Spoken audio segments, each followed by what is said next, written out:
الحمد لله نحمده ونستعينه ونستغفره ونؤمن به ونتوكل عليه ونعوذ بالله من شرور أنفسنا ومن سيئات أعمالنا من يهده الله فلا مضل له ومن يضلل فلا هادي له وأشهد أن لا إله إلا الله وحده لا شريك له وأشهد أن محمدًا عبده ورسوله صلى الله عليه وسلم أرسله بالحق بشيرا ونذيرا بين يدي الساعة فمن يطع الله ورسوله فقد رشد واهتدى ومن يعص الله ورسوله فقد ضل وغوى فإنه لا يضر إلا نفسه ولا يضر الله شيئا نسأل الله ربنا أن يجعلنا ممن يطيعه ويطيع رسوله ويتبع رضوانه ويجتنب سخطه فإنما نحن به وله أما بعد فإن خير الحديث كتاب الله وخير الهدي هدي محمد صلى الله عليه وآله وسلم وشر الأمور محدثاتها وكل محدثة بدعة وكل بدعة ضلالة وكل ضلالة في النار فأعوذ بالله السميع العليم من الشيطان الرجيم من همزه ونفخه ونفثه بسم الله الرحمن الرحيم اقترب للناس حسابهم وهم في غفلة معرضون ما يأتيهم من ذكر من ربهم محدث إلا استمعوه وهم يلعبون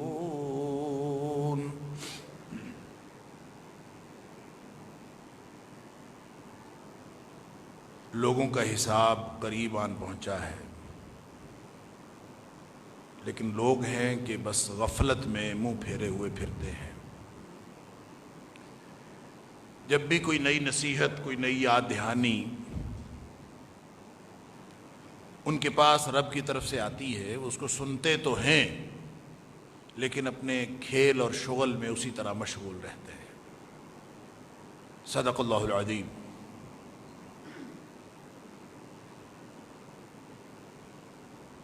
اللہ نے مجھے اور آپ کو، ہم سب کو جو امتحان کا موقع عطا فرمایا ہے، اس میں گزرتے وقت کے ساتھ ساتھ پرفارم کرنے کے لیے کوئی کارکردگی دکھانے کے لیے ہر لمحہ وقت کم ہوتا چلا جا رہا ہے۔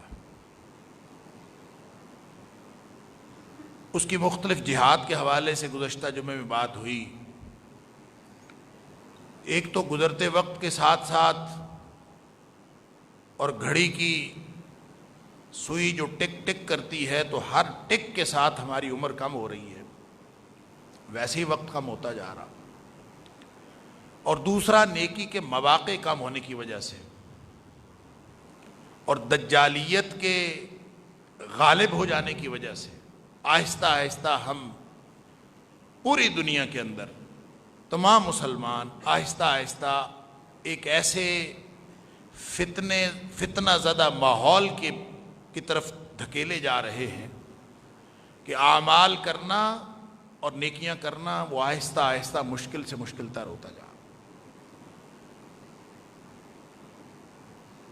یہ جو ہمارے نظام امتحانات میں جب امتحان ہوتے ہیں تو جب آخری 5-7 منٹ رہ جاتے ہیں اور ابھی کام بڑا پڑا ہوا ہو، سوال کئی حل کرنے والے رہتے ہوں، تو ہاتھ پاؤں پھول جاتے ہیں، آہستہ آہستہ ہوش ٹھکانے نہیں رہتے۔ بعض بچے جو کمزور دل کے اور کمزور اعصاب کے ہوتے ہیں رونا شروع کر دیتے ہیں کہ ہمارے ساتھ کیا بنا کہ ہمارا تو وقت ختم ہو رہا۔ اور جس کو اس گریوٹی کا احساس نہ ہو کہ میرا وقت ضائع ہو رہا ہے وہ موج کرے گا، اس کو نہ رونے کی ضرورت ہے، نہ اس کے ہاتھ پاؤں پھولتے ہیں، نہ اس کے اعصاب شل ہوتے ہیں۔ وہ تو 5-10 منٹ رہ جائیں یا پورا وقت بھی پڑا ہوا ہو، اس کو وہ موج میں بیٹھا ہوتا ہے، اس کو امتحان کی تیاری کی فکر ہی نہیں ہوتی۔ اور جس کو یہ معلوم ہو کہ میرا یہ لمحہ لمحہ اتنا قیمتی ہے کہ اس کی بنیاد پر کل کلاں رزلٹ نکلنے والا ہے، اس کے لیے گزرتا وقت ایک بہت بڑا الارم ہوتا ہے، خطرہ ہوتا ہے، خطرے کی گھنٹی ہوتا ہے۔ تو اللہ تعالیٰ فرماتے ہیں کہ لوگوں کے حساب کا وقت قریب ہے، سر پہ کھڑا ہوا ہے، لیکن کوئی توجہ ہی نہیں دے رہا، کسی کی اس طرف توجہ نہیں ہے، اپنے معمولات تبدیل کرنے کے لیے کوئی تیار نہیں ہے، اپنا طرز زندگی تبدیل کرنے کے لیے کوئی تیار نہیں ہے۔ کوئی شخص کسی کے پاس اتنا اس کو توفیق نہیں ہے کہ وہ یہی سوچ لے کہ اب اس نے زندگی کس طرح بقیہ زندگی جو چند لمحے ہے یا چند سال ہے اس نے کس طرح گزارنی ہے، تو وہ اللہ کے ہاں کامیاب لوگوں میں شمار ہو سکتا ہے۔ فمن زحزح عن النار وادخل الجنہ فقد فاز، جو جہنم سے بچا دیا گیا اور جنت میں داخل کر دیا گیا وہ ہے اصل کامیاب۔ دنیا میں تو کامیابی ناکامی یہ تو کوئی حیثیت رکھتی ہی نہیں۔ عین ممکن ہے کہ دنیا میں کامیاب لوگ وہاں ناکام ٹھہرے، عین ممکن ہے کہ دنیا میں ناکام لوگ وہاں کامیاب ٹھہرے، لیکن یہ بھی ممکن ہے کہ جو دنیا میں بھی کامیاب ہے وہ آخرت میں بھی کامیاب ہو، جو دنیا میں ناکام ہے وہ آخرت میں بھی ناکام ہو، یہ بھی ممکن ہے۔ تو اس کا مطلب ہے دنیا کی کامیابی اور ناکامی تو کوئی معنی رکھتی ہی نہیں، یہ تو امتحان ہے۔ اگر آپ کو حکمرانی مل گئی ہے تو آپ کا امتحان اور طرح کا ہو گیا، اگر آپ عوام الناس ہیں تو آپ کا امتحان اور طرح کا ہو گیا، اگر آپ بیمار ہیں تو آپ کا امتحان اور طرح کا ہے، آپ تندرست ہیں تو اور طرح کا امتحان ہے۔ کوئی ایسا موقع ہے ہی نہیں جب آپ حالت امتحان سے باہر ہوں۔ تو جب کوئی امیر ہو اور وہ امتحان دے رہا ہو اور غریب ہو اور وہ بھی امتحان دے رہا ہو، امتحان کی بس نوعیتیں مختلف ہوں، تو اس کا مطلب ہے دنیا میں تو سب برابر ہیں۔ اصل فرق کامیابی اور ناکامی کے اعتبار سے آخرت میں پڑے گا۔ جس کو اس بات کی فکر ہے کہ میرا وقت کم ہوتا جا رہا ہے، میرے وسائل محدود ہوتے جا رہے ہیں، میری کارکردگی دکھانے کا موقع ختم ہوتا جا رہا، اس کے لیے انتہائی فکر مندی کی بات۔ وہ چاہے حکمران ہے، چاہے وہ خوشحال ہے، چاہے وہ بدحال ہے، چاہے وہ مفلوق الحال ہے، وہ کسی بھی حالت میں ہے، وہ اس کی نگاہ آخرت پہ ہے اور وہ اس گزرتی ہوئی زندگی سے وہ فکر مند ہو رہا ہے۔ اللہ کریم یہی فکر مندی تو عطا کرتے ہیں ان آیات کے اندر، یہی تو تنبیہ فرماتے ہیں اقترب للناس حسابہم وہم فی غفلۃ معرضون۔ سر پہ موت کھڑی ہے، موت کبھی یاد کی ہے، کبھی سوچا ہے کہ جس وقت میری روح نکل رہی ہوگی، بلکہ اس سے بھی پہلا مرحلہ جب ملک الموت نے آ کے کان کے پاس موت کا سندیسہ دینا ہے، تو وہ جو پہلا کلمہ پہلا خطاب وہ آ کے ملک الموت کان میں کہے گا، کبھی اس کے بارے میں فکر ہوئی کہ وہ کیا ہوگا؟ نبی اکرم صلی اللہ علیہ وسلم نے فرمایا کافر اور منافق کو وہ اور طرح سے خطاب فرماتا ہے ملک الموت کان کے پاس آ کے بیٹھ کے، اور مومن کو وہ اور طرح سے خطاب فرماتا ہے۔ مومن کو آ کے وہ کہتا ہے یا ایتھا النفس الطیبہ، اے پاکیزہ روح آ جاؤ باہر، اخرجی، باہر آ جاؤ، الی مغفرۃ من اللہ ورضوان۔ تو نے زندگی میں فکر کی تھی نا پریشانی، آج تیری پریشانیاں ختم ہو رہی ہیں۔ الی مغفرۃ من اللہ ورضوان، اللہ کی مغفرت اور اللہ کی رضامندی تیرا انتظار کر رہی، لہذا نکلو، آ جاؤ۔ اب وہ شخص جس نے اس فکر میں زندگی گزاری ہو اور جس کی ساری زندگی اس فکر میں ہو کہ میرا اللہ راضی ہو جائے، اس کو جب یہ سندیسہ ملے تو اب اس کی حالت کیا ہوگی؟ اللہ! اور دوسرا سندیسہ کیا ہے؟ یا ایتھا النفس الخبیثہ، اے ناپاک روح نکل، اخرجی الی سخط من اللہ وغضب، اللہ کی ناراضگی اور اللہ کے غصے کی طرف نکل، اللہ کی ناراضگی اور اللہ کا غضب تیرا انتظار کر رہا ہے۔ اللہ! کبھی اس بات کی فکر ہوئی کہ جو سندیسہ ہر شخص مر رہا ہے، دیکھنے میں سب ایک جیسے ہیں، اقترب للناس حسابہم، سر پہ کھڑا، وہم فی غفلۃ معرضون، کسی کو کوئی پرواہ ہی نہیں، کانوں پہ جوں تک نہیں رنگ رہی۔ اور پھر ما یاتیہم من ذکر من ربہم، نئی نئی نصیحتیں، نئی نئی یاد دہانی کے مواقع بھی آ رہے، الا استمعوہ وہم یلعبون، بتکلف سن تو لیتے ہیں لوگ، لیکن ہر شخص اپنے اپنے کھیل تماشے میں اسی طرح لگا ہوا، کسی کو کوئی زندگی میں فرق پڑا؟ اللہ اکبر! یہ ایک فتنے کی بات نہیں ہے، یہ جس فکر مندی کا میں نے کتاب و سنت کی روشنی میں گزشتہ جمعے میں بھی اظہار کیا اور آج پھر عرض کر رہا ہوں، اس فکر مندی کو نبی اکرم صلی اللہ علیہ وسلم نے اس طرح فرمایا تھا، بادروا بالاعمال فتنا، مسلم شریف کی حدیث ہے، آپ نے فرمایا تھا بادروا بالاعمال فتنا، لوگوں فتنے آنے سے پہلے پہلے عمل کر لو جتنے کرنے ہیں، اعمال میں جلدی کر لو، فتنے آ جائیں گے تو پھر عمل نہیں ہو سکے گا۔ اللہ! مواقع کم ہوتے جا رہے ہیں، آہستہ آہستہ ہر چیز آپ کو کیپچر کرتی جا رہی ہے، مسلمانوں کو اور ان کے ایمان کو، ان کے اسلام کو، ان کے مواقع کو محدود کیا جا رہا، اور پھر جو وقت کے اعتبار سے کمی ہوتی جا رہی ہے، ہماری زندگی موت کی طرف بڑھ رہی ہے، وہ تو ہر ایک کی بڑھ رہی ہے۔ اللہ اکبر! تو فرمایا بادروا بالاعمال فتنا، فتنے آنے سے پہلے عمل کر لو۔ اندازہ کیجئے نا کیسے رونقیں رمضان کی لگتی تھیں اللہ کے فضل سے، پچھلا رمضان کیسا گزرا، سوچ کے ہول اٹھتے ہیں کہ اللہ کو کل کلا کیا جواب دیں گے، کتنا بڑا موقع آیا تھا تیری رحمت کا، ہم نے کیا کیا؟ جو مسجدیں بھر جانے کا موقع تھا ہم نے مسجدیں خالی کر کے گزارا، اس سے بڑا فتنہ اور کیا ہوگا؟ بادروا بالاعمال فتنا، فتنے آنے سے پہلے پہلے اپنے عمل کر لو۔ کبھی کسی کو اس بات کی غنیمت کا احساس ہوا تھا کہ کتنا بڑا موقع اللہ نے رمضان میں ہمیں عطا کیا ہوتا تھا، اور آہستہ آہستہ وہ مواقع نکلتے جا رہے ہیں ہاتھوں سے، یہ نہیں کرنا اور وہ نہیں کرنا، اب آپ نماز نہیں پڑھ سکتے، اب آپ اپنے ایمان کی حفاظت نہیں کر سکتے، اب آپ اپنی تطہیر کا سامان نہیں کر سکتے، اب قرب الہی کے مواقع ان کو اویل نہیں کر سکتے، آہستہ آہستہ ہم کہاں جا رہے ہیں، کہاں دھکیلے جا رہے ہیں؟ تو نبی اکرم صلی اللہ علیہ وسلم نے فرمایا تھا بادروا بالاعمال فتنا، فتنے آنے سے پہلے پہلے سارے کے سارے اپنے اعمال کر لو اور جلدی کر لو، یہ موقع ہے، اس کو اویل کر لو۔ جب فتنے آ جائیں گے تو پتہ کیا ہوگا؟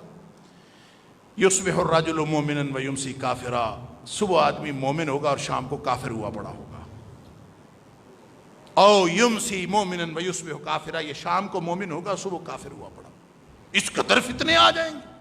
اب فتنے کیسے کیسے ہیں اللہ کو معلوم۔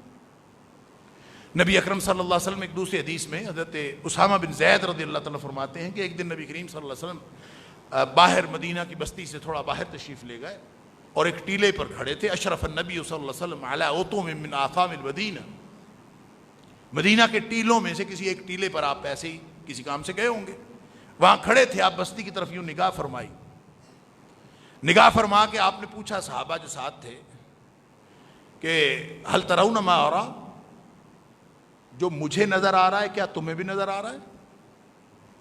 جو میں دیکھ رہا ہوں کیا تم بھی دیکھ رہے ہو؟ صحابہ نے عرض کیا اللہ کے رسول صلی اللہ علیہ وسلم ہمیں تو کچھ نہیں نظر آ رہا، ہم تو کچھ نہیں دیکھ رہے، آپ کو کیا نظر آ رہا ہے؟ اللہ اکبر۔ فرمایا انی لأری الفتن، مجھے فتنے نظر آ رہے ہیں، انی لأری الفتن، مجھے فتنے نظر آ رہے ہیں، اور وہ اتنے فتنے ہیں تقع فی بیوتکم، جو تمہارے گھروں کے اوپر گر رہے ہیں، اور اس قدر زیادہ ہیں اور اس قدر وہ مسلسل گر رہے ہیں کہ وقع القطر، جس طرح سے بارش کے قطرے گر رہے ہوتے ہیں اس طرح تمہارے گھروں کے اوپر فتنوں کا نزول ہو رہا۔ یعنی نبی اکرم صلی اللہ علیہ وسلم ہمیں تنبیہ فرما رہے کہ فتنے تو اب، جب نبی کریم صلی اللہ علیہ وسلم کا دور تھا تو وہ خیر القرون تھا، خیر القرون قرنی ثم الذین یلونہم ثم الذین یلونہم، بہترین زمانہ، بہترین دور نبی اکرم صلی اللہ علیہ وسلم، اس کے بعد آنے والا ڈیٹیریشن ہے، زوال ہے آہستہ آہستہ۔ تو ہم 1500 سال کی دوری پر کھڑے ہیں، تو جب اس وقت فتنے بارش کے قطروں کی طرح اتر رہے تھے تو اب تو گویا چاروں طرف سے طوفان آ رہا ہے، نیچے سے بھی فتنے اٹھ رہے ہیں، سائیڈوں سے بھی آ رہے ہیں، سامنے سے بھی آ رہے ہیں، پیچھے سے بھی آ رہے ہیں، اوپر سے بھی آ رہے ہیں، اب تو کوئی سمت ایسی بچی نہیں جہاں سے فتنے نہ آ رہے ہیں۔ اللہ، اس لیے آپ نے فرمایا تھا بادروا بالاعمال فتن، فتنے آنے سے پہلے پہلے اپنے موقع کی غنیمت جانو، اللہ، اور کام کر لو جتنے کرنے، نیکیاں کما لو۔ لیکن ایسی کوئی تربیت ہماری ہوئی ہے، ایسی کوئی تعلیم حاصل کر بیٹھے ہیں، ایسے کسی ماحول میں ہم پروان چڑھے ہیں کہ نہ اللہ کا قرآن ہمیں واپس لا رہا ہے، نہ نبی اکرم صلی اللہ علیہ وسلم کے فرامین سے ہم جھنجھوڑے جا رہے ہیں، ایک بغٹٹ دوڑتے چلے جا رہے ہیں، وہم فی غفلت معرضون، اور غفلت ہے اور نادانی ہے اور جہالت ہے کہ ختم ہونے کا نام نہیں لے رہی۔ اللہ اکبر۔ اگر فکر پڑ جائے تو ہم نے کرنا کیا ہے؟ وہ تو فتنے تھے، ٹھیک ہے، اس وقت بھی فتنے آئے، اب بھی آ رہے ہیں اور فتنے آتے چلے جائیں گے۔ کتنے فتنے، کس کس قسم کے فتنے، شاید ہم ان کا پورا ادراک بھی نہ کر سکیں۔ ظاہر ہے جو نبی کریم صلی اللہ علیہ وسلم کی ذات اقدس دیکھ سکتی ہے اور اس کی پیش بینی کر سکتی ہے، ہم تو آیا ہوا فتنہ بھی اس کا انالیسس نہیں کر سکتے، ہمیں کیا معلوم۔ لیکن ایک فتنہ نبی اکرم صلی اللہ علیہ وسلم فرمایا کہ آدم علیہ السلام کی پیدائش سے لے کر قیامت کے وقوع پذیر ہونے تک روئے زمین کا سب سے بڑا فتنہ آنے والا ہے، روئے زمین کا سب سے بڑا فتنہ، اللہ اکبر۔ اور فرمایا وہ فتنہ کیا ہے؟ دجال کا فتنہ۔ دجال دجل سے ہے جس کا مطلب ہوتا ہے دھوکے کا فتنہ۔ ویسے تو وہ دھوکے باز شخص ایک شخص ہوگا، دجال ایک شخص ہوگا، اور اس کے بارے میں باقاعدہ نبی کریم صلی اللہ علیہ وسلم کی تفصیلات ہیں کہ وہ دجال کس طرح کا شخص ہوگا۔ لیکن جو دجالیت ہے نا، جو دجال کے لیے ایک ماحول تیار ہوگا، وہ دھوکے کا ایک دور ہوگا، اس میں ہر چیز دجل پر مبنی ہوگی، دھوکے اور فریب پر مبنی ہوگی۔ اور ظاہر ہے کہ وہ فتنہ جس کے بارے میں نبی اکرم صلی اللہ علیہ وسلم نے اتنا ڈرایا تھا، اتنا ڈرایا تھا، اللہ اکبر، صحابہ کرام اس قدر خوفزدہ ہوئے کہ اللہ کے رسول صلی اللہ علیہ وسلم کیا کرے اگر وہ آ گیا۔ اور ایک دن تو آپ نے اس قدر اس پہ گفتگو کی کہ صحابہ کرام کہتے ہیں کہ ہمیں اس قدر خوف لاحق ہوا کہ ابھی کسی جھاڑی میں سے نکل آئے گا، اتنے ڈرے ہم۔ لیکن ہم نہیں ڈرتے، ہمارے اوپر میں یہ سمجھتا ہوں کہ دجال جو شخصیت کا نام ہے وہ تو پتہ نہیں کب آئے گا اور یہ ساری دنیا الٹ پلٹ ہوگی، لیکن اس کے لیے ماحول تیار کیا جا رہا ہے اور تیار کیا جا چکا۔ اس ماحول کے اندر مجھے اور آپ کو کرنا کیا؟ ہم دجالیت کے دور میں ہوں یا دجال کے دور میں ہوں، نبی اکرم صلی اللہ علیہ وسلم نے پیش بندی کے لیے نبی کریم صلی اللہ علیہ وسلم نے اس وقت 1500 سال پہلے خبردار کر دیا۔ اللہ، صحابہ کہتے ہیں اللہ کے رسول صلی اللہ علیہ وسلم اگر آ جائے دجال تو ہم کیا کریں؟ یعنی اندازہ کریں فتنہ کیسا ہے.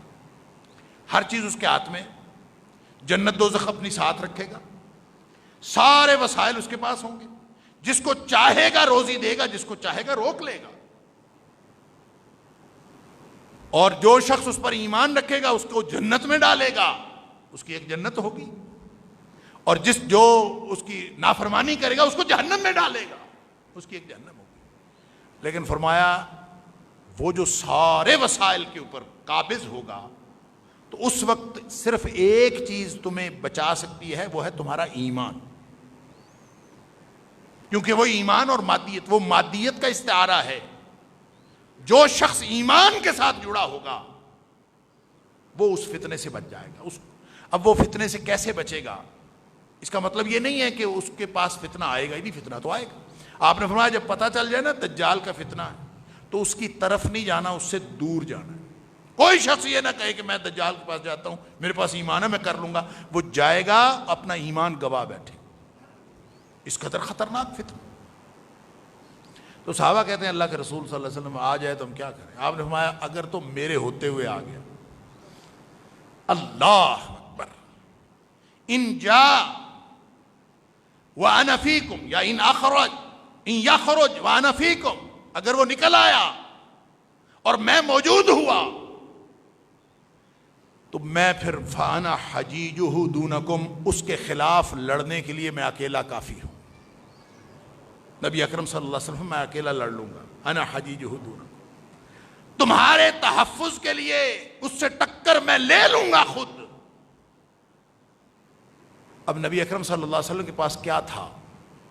اس دور کی ٹیکنالوجی تھی, اس دور کی سائنس کا علم تھا, اس دور کے وسائل کی کثرت تھی؟ نہیں. نبی اکرم صلی اللہ علیہ وسلم پر جو اللہ کے رسول صلی اللہ علیہ وسلم کو اور اللہ کے رسولوں کو جو سب سے بڑی دولت نصیب ہوتی ہے وہ ایمان کی دولت نصیب. لہذا فرمایا انا حجیجہ دونکم, میں لڑ لوں گا اس کے خلاف. اور اگر وہ ایسے وقت میں آئے جب میں نہیں ہوں تو پھر فمرون یا فکل امرئ, پھر ہر آدمی حجیج نفس ہی, ہر آدمی اپنے آپ کا دفاع خود ہی کرے. اب اس کے بعد کوئی گویا اس کا دفاع کرنے والا کوئی, ہر شخص نے اپنا دفاع خود کرنا ہے. اب ہم میں سے ہر شخص نے اپنا دفاع خود کرنا ہے. نبی اکرم صلی اللہ علیہ وآلہ وسلم کی موجودگی میں نکل آتا تو نبی کریم صلی اللہ علیہ وسلم دفاع فرماتے. اب ہر شخص نے دفاع کرنا ہے, اور جنہوں نے دفاع کرنا ہے کسی کو پرواہ بھی نہیں. وَهُمْ فِي غَفْلَةٍ مُعْرِضُونَ, ہم سب لاپرواہی کی زندگی گزار رہے ہیں اور کسی کو یہ خبر بھی نہیں ہے, کوئی سوچتا بھی نہیں ہمارے ساتھ ہو کیا رہا. نصیحتیں آتی ہیں جو اصل میں ہمیں جھنجھوڑتی ہیں کہ اپنے ایمان کی حفاظت کر لو. ایمان کی حفاظت آپ کو اگر بچائے گی تو ایمان کی حفاظت. ہاں ایک بات نبی کریم صلی اللہ علیہ وسلم بڑی کمپریہنسو بتائی. آپ نے فرمایا اگر کوئی آ جائے نا, کچھ ٹپس تو خیر ادروائز بھی ہیں, ایمان کو مضبوط کرنا. ایمان مضبوط ہوگا تو اس سے آپ ہر طرح کے فتنے کا مقابلہ کر سکیں. اور سن لیجئے, ایمان مضبوط ہو تو فتنے کا مقابلہ یہ نہیں مطلب اس کا کہ آپ لازمی طور پر ظاہری اعتبار سے ڈومینیٹ کر جائیں گے, یہ نہیں ہے اس کا مطلب. ظاہری طور پر کون فاتح ہے, کون شکست کھا گیا ہے, یہ آخرت کی کامیابی کے حوالے سے یہ بھی اہم نہیں ہے. آخرت کی کامیابی وہ ہو سکتا ہے کہ یہاں پہ کٹا مرا ہوا ہو کوئی شخص, اس کے جسم کے ٹکڑے ہوئے پڑے ہوں, اور اللہ تعالیٰ فرماتا ہے کہ شہید جو ہے وہ سب سے بڑا شارٹ کٹ جنت کی طرف شہید ہونا ہے. شہید کا خون کا قطرہ زمین پہ بعد میں گرتا ہے, پہلے اس کو جنت عطا ہو جاتی, اس کے گناہ معاف ہو جاتے ہیں. لیکن بظاہر کیا ہے, اس کے ٹکڑے ہوئے پر لاش کے ٹکڑے ہوئے پڑے ہیں. ہماری کاغذوں میں وہ ناکام ہے, اللہ کے کاغذوں میں اس سے کامیاب آدمی کوئی. لہذا یہ میرا اور آپ کا جو حساب کتاب ہے یہ اللہ اور اس کے رسول صلی اللہ علیہ وسلم کے حساب سے میچ نہیں کرتا. یہ تب میچ کرے گا جب ایمان کی بنیاد پر کیلکولیشن کرے. اللہ دیکھیں, ایک حدیث میں آتا ہے کہ نبی کریم صلی اللہ علیہ وسلم نے فرمایا کہ جب امام مہدی نے نکلنا ہے, دیکھیں یہ ایک لمبی سیریز ہے ایونٹس کی جو ہونے والی ہے. پہلے امام مہدی نے آنا, امام مہدی کے بعد دجال آئے گا, دجال کے بعد حضرت عیسیٰ علیہ السلام تشریف لائیں گے. یہ قرب قیامت کے قریب یہ سارے ایک تفصیلات ہیں ان کی الگ الگ. میں ان تفصیلات کی طرف نہیں جانا چاہتا, میں صرف چاہتا ہوں کہ میرا اور آپ کا دھیان اپنے ایمان کی حفاظت اور اس کی تیاری کی طرف ہو. اس میں نبی کریم صلی اللہ علیہ وسلم نے فرمایا کہ جب امام مہدی کا ظہور ہو گیا تو وہ ایسے وقت میں ہوگا, اس کی بھی کچھ نشانیاں ہیں, لگتا یوں ہے کہ بالکل قریب ہے, کب ہے اللہ کو معلوم ہے. وہ چند دنوں میں ہو جائے, چند مہینوں میں ہو جائے, چند سال میں ہو جائے, یہ چند دہائیوں میں ہو, یہ اللہ کو معلوم, لیکن حالات پیدا ہو رہے ہیں. نبی کریم صلی اللہ علیہ وسلم نے ایک حدیث میں فرمایا جب امام مہدی کا ظہور ہوگا تو مسلمان 3 حصوں میں تقسیم ہو جائیں گے. اب میں اور آپ ہم سب خاطر جمع رکھیں اور فکر رکھیں کہ ہم ان 3 حصوں میں سے کس میں جانے والے ہیں. اللہ تعالیٰ معاف فرمائے. فرمایا ان 3 حصوں میں تقسیم ہوں گے, جو 1/3 ہوں گے نا, انہوں نے تو یہ ماننا ہی نہیں کہ یہ امام مہدی ہے, اس پر ایمان ہی نہیں لانا. اب اس حدیث میں تو نبی کریم صلی اللہ علیہ وسلم نے اتنی بات فرمائی, لیکن میں دوسری احادیث کو جب ساتھ جوڑتا ہوں تو مجھے سمجھ آتی ہے کیوں ایمان نہیں لانا. اس کی وجہ کیا ہوگی کہ 1/3 مسلمان جو اپنے آپ کو مسلمان کہتے تھے اور وہ کہیں گے ہم ایمان نہیں لاتے, وہ کیوں ہوگا؟ وہ اس لیے ہوگا کہ دوسری حدیث میں آتا ہے کہ جو بیعت ہوگی نا امام مہدی کے ہاتھ پر, وہ جہاد پر بیعت ہوگی. آپ ابھی یہاں پہ جہاد پر بیعت لے کے دیکھ لیجئے کون کون کرتا ہے. جہاد کا تو نام سن کر ہم بدک جاتے ہیں.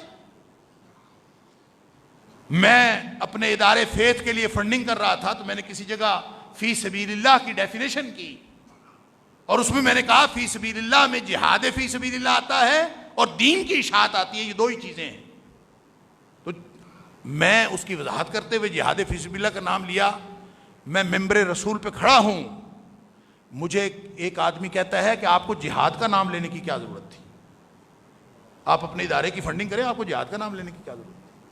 انا للہ و انا الیہ راجعون, انا للہ و انا الیہ راجعون. یعنی ہم کہاں کھڑے ہیں؟ ہم ایمان لائیں گے, امام مہدی ظاہر ہوں گے تو ہم ایمان لائیں گے, ہم جہاد پر بیعت کریں گے. اپنے ایمان کی سطح کو تو ٹٹولو, ہم کہاں کھڑے ہیں؟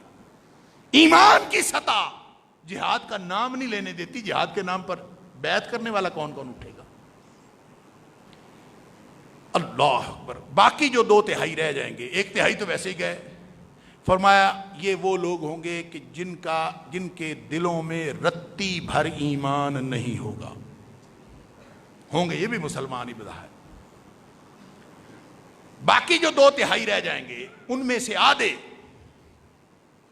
فرمایا وہ اس کشمکش میں شہید ہو جائیں گے.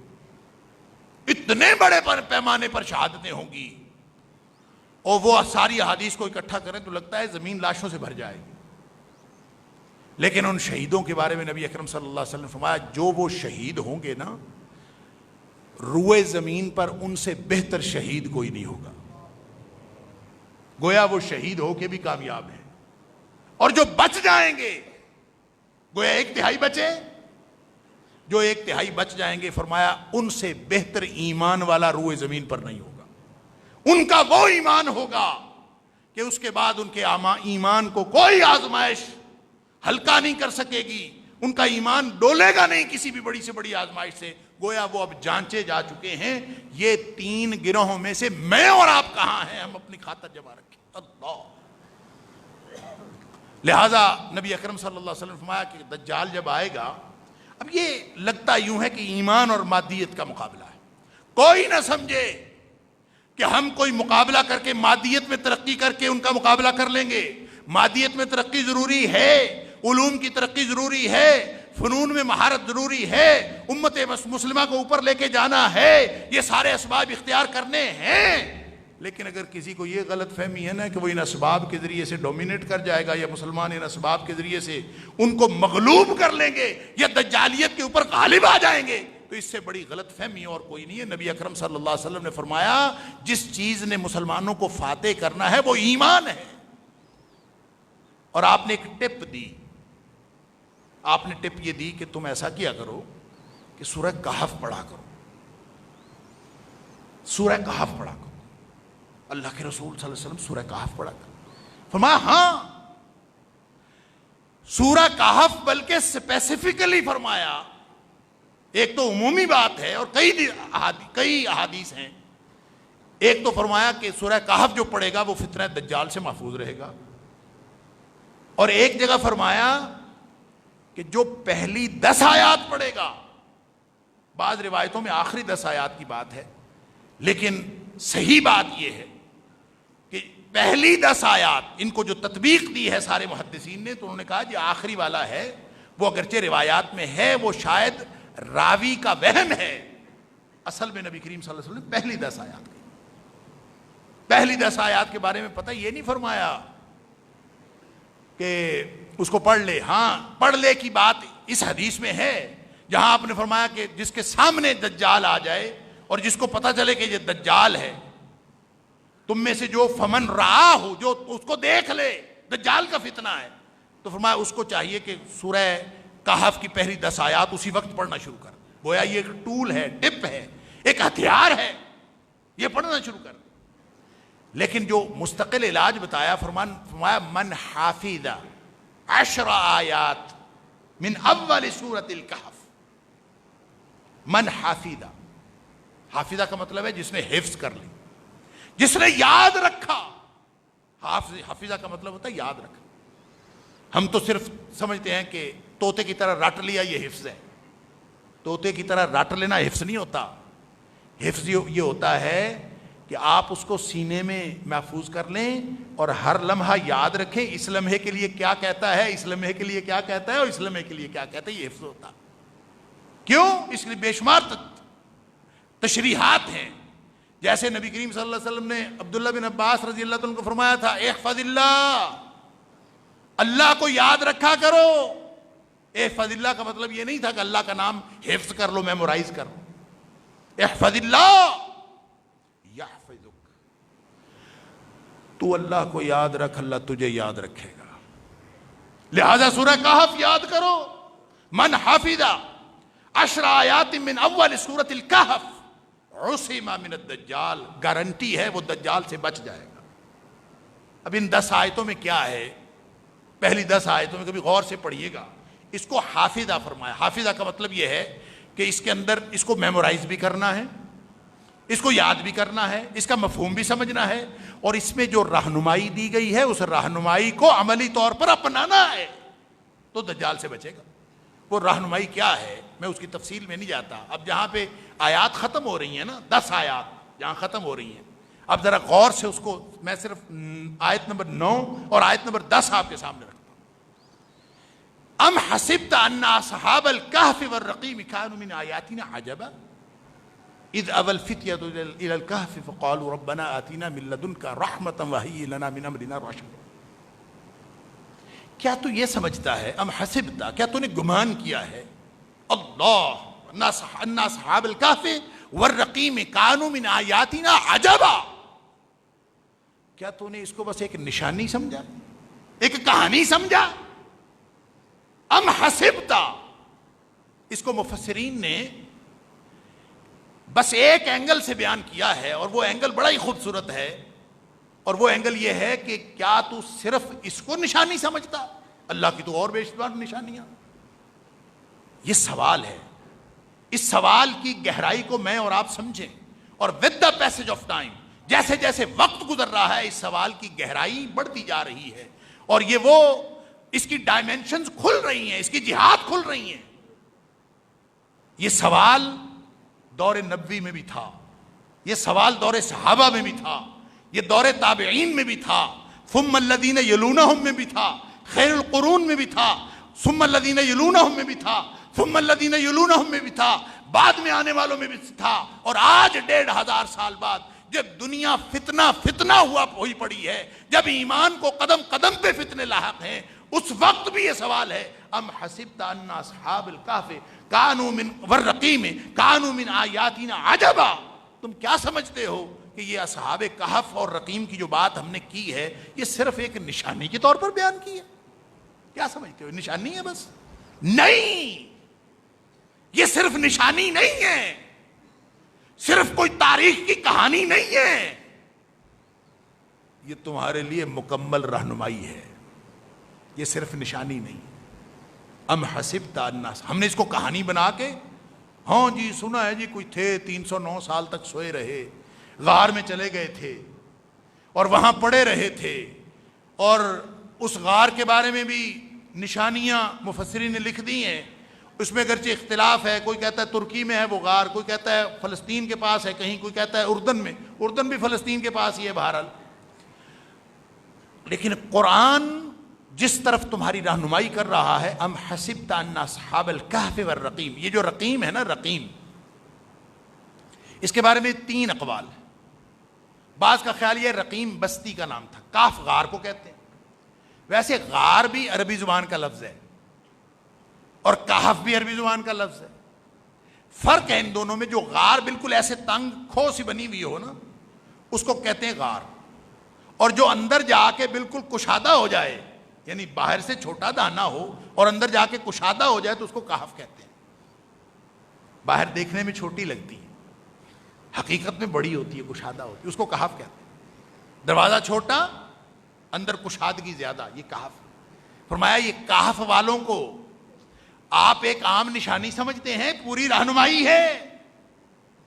والرقیم، رقیم کا معنی بعض لوگوں نے کہا یہ اس بستی کا نام تھا جس بستی میں وہ غار تھا، بعض نے کہا کہ وہ جس پہاڑ میں وہ غار تھا اس پہاڑ کا نام تھا رقیم، اور بعض کا خیال یہ ہے کہ رقیم بمعنی مرقوم کے ہے، رقم کا معنی ہوتا ہے لکھنا، رقم کرنا، لکھنا، تو رقیم بمعنی مرقوم ہے یعنی لکھے ہوئے۔ تو گویا یہ ایک تختی تھی جس کے اوپر ان اصحاب کہف کے نام لکھے تھے، تو وہ مشہور ہو گئی کہ یہ رقیم ہے، ایک تختی ہے، تو وہ جس کتبے پر نام لکھے تھے، تو اصحاب الکہف والرقیم کا معنی ہوگا غار والے اور وہ کتبے والے۔ لہذا یہ تینوں مفاہیم مفسرین نے لکھے ہیں، اور علامہ ابن کثیر بھی اور دیگر مفسرین اس بات پر متفق ہیں کہ زیادہ صحیح بات جو ہے وہ پہلی ہے کہ یہ کوئی بستی کا نام ہے۔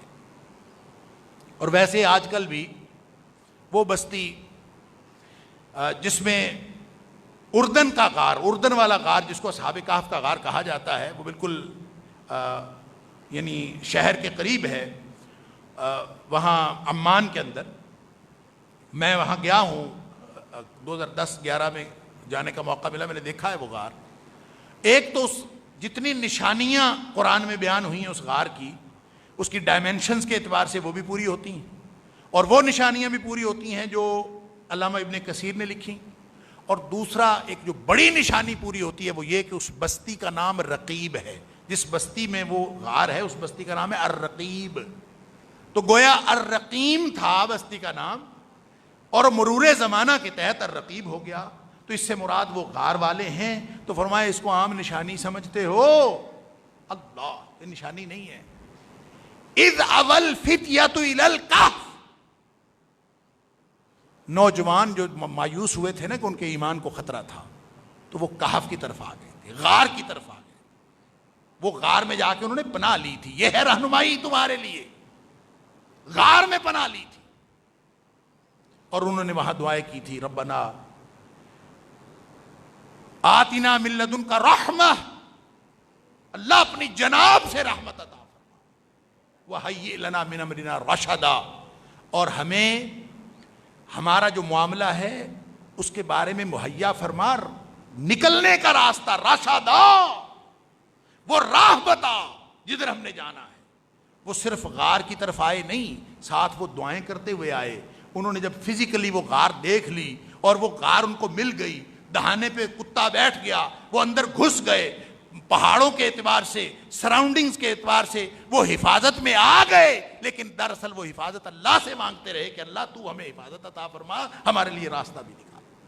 گویا یہ صرف نشانی نہیں ہے، یہ آج کے دور کے لیے اور دجال کے دور کے لیے رہنمائی ہے جو نبی اکرم صلی اللہ علیہ وسلم۔ یہ 10 آیتیں من حافظہ، جس نے یاد کر لی، 10 آیات ان کو یاد کر لیا، حرز جاں بنا لیا، اس کو پالیسی بنا لیا، اس کو سٹریٹجی بنا لیا، تو فرمایا عصم من الدجال، وہ دجال سے بچ جائے گا۔ اب بتائیں ذرا، اس کو اگر رہنمائی سمجھیں، اور یقیناً یہ رہنمائی ہے، ظاہر نبی اکرم صلی اللہ علیہ وسلم صادق المصدوق ہمیں ایک ٹپ دے گئے، اس کو کرو۔ اچھا کچھ اور عملی ٹپس بھی ہیں. مثال کے طور پر نبی پاک صلی اللہ علیہ وسلم فرمایا جو 40 دن نماز پڑھے، یعنی ایمان کی حفاظت کی ٹپس ہے نا. ایمان مضبوط کرو. ایمان جس سے مضبوط ہوگا، نفاق سے بچو، کفر سے بچو، شرک سے بچو. جو اس سے بچے گا، ایمان مضبوط ہوگا، اللہ تعالیٰ اس کے لیے راستہ نکال دے. سادہ سی بات. من یتق اللہ، جس کی زندگی کی پالیسی اور سٹریٹجی یہ ہو میں نے اللہ کی ناراضگی سے بچنا ہے اور میں نے اللہ کی رضامندی حاصل کرنی ہے، یہ معنی ہے من یتق اللہ کا.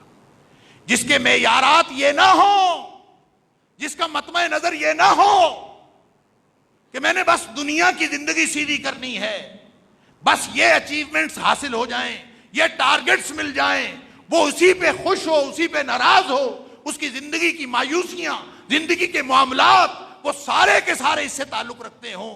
اگر ہم وسائل کے اعتبار سے یہی رکھیں گے، اللہ اکبر، تو یہ کبھی اس تک نہیں پہنچ سکتے. جو شخص دنیا کو اپنی ترجیح بناتا ہے اس کا معاملہ پھر دنیا تک ہی ہے. من یتق اللہ، جو اللہ کا خوف رکھتا ہے، اللہ کی ناراضگی کا خوف رکھتا ہے، اللہ کا وعدہ یجعل لہ مخرجا، اللہ تعالیٰ اس کے لیے نکلنے کا راستہ بنا دیتا. یہ اللہ کا وعدہ. لہذا وہاں جا کے انہوں نے پالیسی کیا اختیار کی؟ ایک تو وہ الگ ہوئے، وہ پورا سسٹم چھوڑ دیا، ایک الگ دنیا بسا لی، اور ساتھ اللہ سے دعائیں کرتے رہے. بھائی یہ پالیسی ہے. اب آپ اور میں، ہم سب، وہ میں عرض کر رہا تھا کہ ٹپس اور بھی اللہ کے رسول صلی اللہ علیہ وسلم نے دی ہیں. میں ویسے ایک ٹپ عرض کر کے بعد پھر ادھر لے آتا ہوں کہ وقت ہو گیا. اللہ اکبر.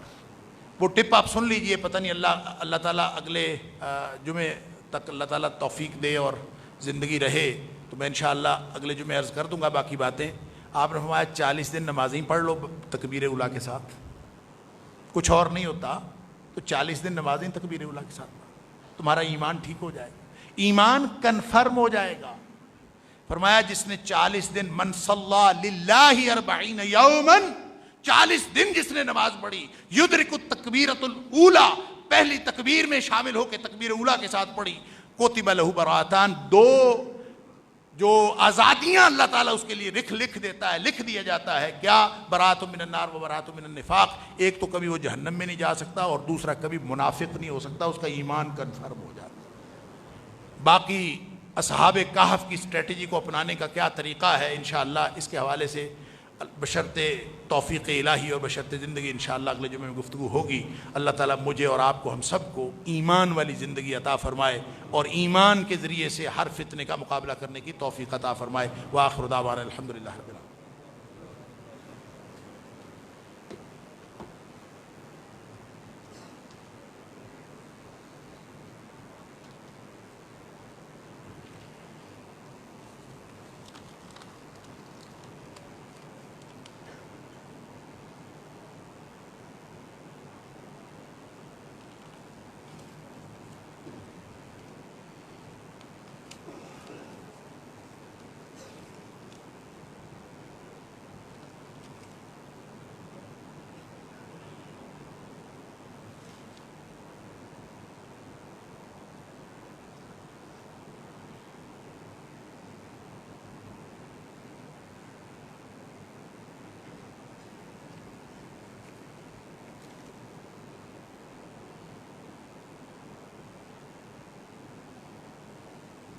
یہ بھئی کچھ دعاؤں کی درخواستیں ہیں.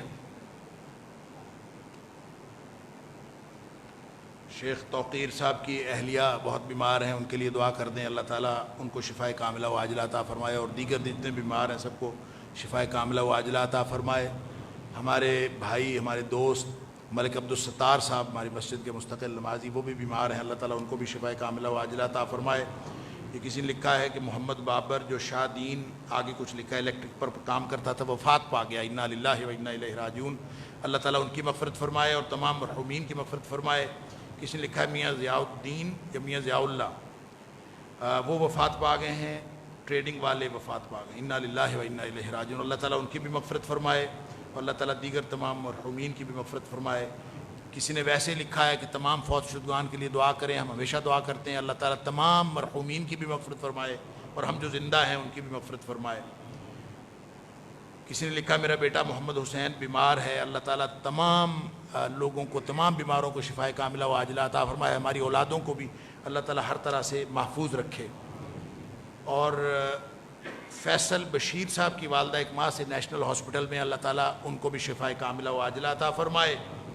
یہ کسی نے لکھا ہے کہ کیا زکوٰۃ فنڈ سے سکے بھائی کی مدد کی جا سکتی ہے, بہن بھائی کی مدد کی جا سکتی ہے؟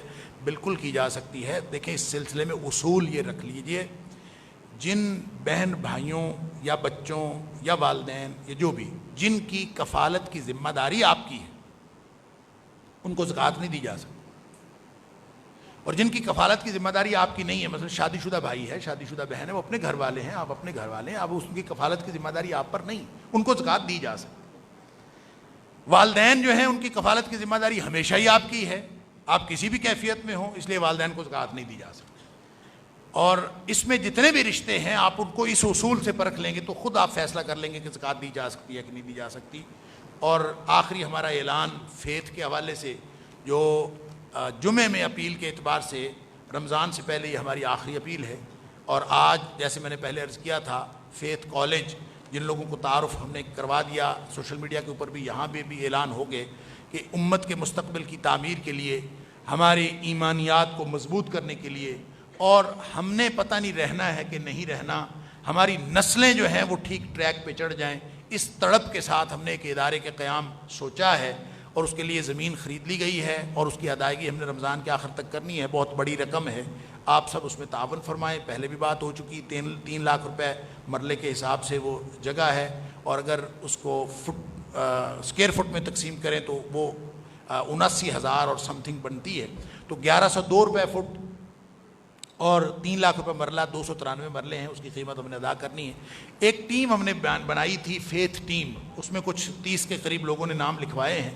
تو انشاءاللہ ہم اس کی میٹنگ کریں گے فیتھ لیڈرز کی, اور اس کی پوری ایک ہیرارکی انشاءاللہ بن جائے گی ٹیم. ایک میں یہ چاہتا ہوں کہ میرے مرنے سے پہلے اللہ تعالیٰ ایک آٹو پہ لگا ہوا ایک ایسا سسٹم بنا دے, ایک ایسی آرگنائزیشن بن جائے فیتھ کالج کی کہ اس میں پھر میں موجود ہوں یا نہ ہوں, یہ سسٹم چلتا رہے. ہم میں سے کوئی بھی موجود نہ ہو تو ایک نظام خود بخود چلتا رہے اور ہماری نسلیں اس سے مستفید ہوتی رہیں. ارادہ انشاءاللہ اس طرح کا ہے. اور اس میں سے جو السابقون الاولون کے طور پر جن لوگوں نے نام لکھوائے ہیں, فنڈنگ کے اعتبار سے بھی اور فیتھ ٹیم کا حصہ بننے کے اعتبار سے بھی, تو سبقت تو پھر سبقت ہوتی ہے. جیسے اللہ کے قرآن نے اول اسلام لانے والوں کو فرما دیا کہ ان کے ساتھ کوئی نہیں نیکی میں مل سکتا, تو انشاءاللہ جو شروع میں ملیں گے ان کے ساتھ کبھی بھی نیکی میں درجے میں نہیں پہنچ سکتا. تو ہم انشاءاللہ ان کی میٹنگ کریں گے. رمضان چونکہ قریب ہے اور ہر ایک کی اپنی اپنی مصروفیات ہیں, اس لیے اور اپیل بھی دوبارہ نہیں ہونی. اور میں نے آپ سے گزارش بھی یہ کی تھی کہ آپ لوگ رمضان میں فنڈنگ دیں تاکہ آپ کو زیادہ فائدہ, زیادہ اجر ملے. اجر کئی گنا بڑھ جاتا ہے. تو آج بھی جو لوگ فنڈنگ دینا چاہیں, دروازوں پہ بھی لوگ موجود ہوں گے, میں بھی کچھ دیر کے لیے یہاں موجود ہوں گا, دے سکتے ہیں. لیکن جو لوگ رمضان میں دینا چاہیں, چونکہ رمضان میں جو پہلا جمعہ آئے گا, اگلا جمعہ رمضان میں ہے, تو اس دن تو ہم اپیل نہیں کریں گے. اس دن مسجد کے لیے اپیل ہوگی انشاءاللہ, مبارک مسجد کے لیے. تو رمضان میں جو 2 رمضان کو جمعرات ہے, تو جمعرات کو عصر کے وقت میں انشاءاللہ یہاں مسجد میں خود موجود ہوں گا, اور عصر سے لے کر مغرب تک میں یہاں موجود رہوں گا. تو جو لوگ براہ راست فنڈنگ مجھے دینا چاہتے ہیں وہ انشاءاللہ 2 رمضان کو, یعنی جمعرات بنتی ہے, 2 رمضان کو جمعرات ہے انشاءاللہ, تو جمعرات کو انشاءاللہ جو بھی رمضان کی تاریخ ہوگی, جمعرات کو روزہ ہوگا. دوسرا امید ہے اللہ تعالی ہم سب کو رمضان تک پہنچا دے, تو اس دن میں انشاءاللہ سارا دن یہاں موجود رہوں گا, یعنی عصر سے لے کر مغرب تک یہاں موجود ہوں گا. جو لوگ اس دن فنڈنگ دینا چاہتے ہیں وہ یہاں دے دیں. اور دوسرا یہ کہ یہ جو فیتھ کی ٹیم ہے, اس کے ساتھ ہماری میٹنگ جو ملاقات ہوگی, یہ بھی اسی دن یعنی جمعرات کو عصر کے بعد ہوگی. تو جمعرات کو عصر کے بعد عصر کی نماز یہاں پڑھیں. جن لوگوں نے نام لکھوائے ہوئے ہیں ٹیلی فون کے ذریعے سے عبدالباسط صاحب ان کو اطلاع بھی کر دیں گے. تو ایک تو طریقہ یہ ہے کہ رمضان میں فنڈنگ یہاں دینے کے لیے میں انشاءاللہ اس دن بھی موجود ہوں گا.